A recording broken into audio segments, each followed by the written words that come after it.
دوای 7 ساڵ لە دواکەوتنی دوجار هەڵبژاردننی ئەنجومەنی یەکەتی ژوورە بازرگانیەکانی هەرێمی کوردستان بەڕێوە چوو. لە کوردستان 29,684 کەس مافی دەنگدانیان هەبووە و هەڵبژاردنەکە لە کاتژمێر 8 بەیانی تاکو و کاتژمێر 5 ئێوارە بەردەوام بوو. لەم پرۆسەیەدا 29,684 بازرگان لەسەر تاسەری هەرێمی کوردستان دەنگ دەدەن. لە ژووری بازرگانی هەولێر 11,565 بازرگان دەنگ دەدەن و 13 کاندید هەڵدەبژێرن خۆی لە خۆیدا کێبڕکێ لە نێوان 33 کاندیدا، بەڵام 13یان بۆ ئەنجومەنەکە هەڵدەبژێردرێن و 4یشان وەکو یەدەک لەگەڵیان دەبن.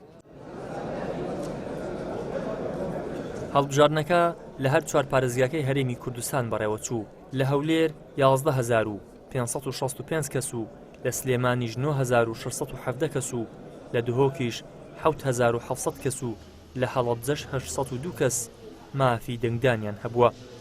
بازرگانانیش دەڵێن مەبەست لە بەشداریکردنمان ئەوەیە لە داهاتوو ئەو ئەنجومەنە زیاتر خزمەت بە بازرگانان و بازاری هەرێمی کوردستان بکات. خۆشحاڵین بۆەوەی کەوا هەموو شتێک گۆڕانکاری دەکرێت، بەڵام گۆڕانکاری بەس بە وتار نەبێ بە کردار بێ.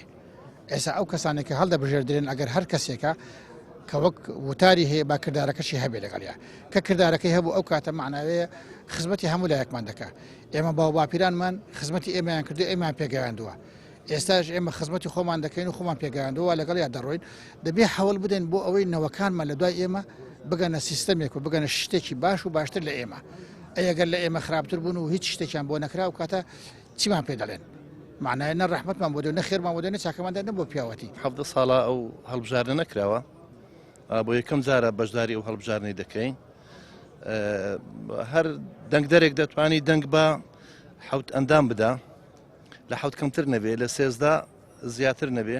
هیوادارین ئەو ژوورە هاوکارێکی باشی بازرگانان بکە و داواکارم لە بازرگانان چیدی کەشتی تەقلیدی و عادی نینە ئەو هەرێمە. نسبەت ژووری بازرگانی پیسازی هەڵەبجەوە یەکەم هەڵبژاردنە بۆ ئەندامانی ئەنجومەنی کاریگەری ژووری بازرگانی هەڵەبجە ئەنجام دەدرێت لە دوای 4 ساڵ. ژوورەکانی سلێمانی و هەولێر و دۆک 7 ساڵە هەڵبژاردنیان نەکردووە، بەس ئێمە خۆشبەختانە لە 4مین ساڵە توانیمان ئەم پرۆسەیە بە هاوکاری ئەنجومەنی وەزیران و لایەنە پەیوەندیدارەکان و یەکێتی ژوورەکانی بازرگانی پیسازی هەرێمی کوردستان ئەنجامی بدەین.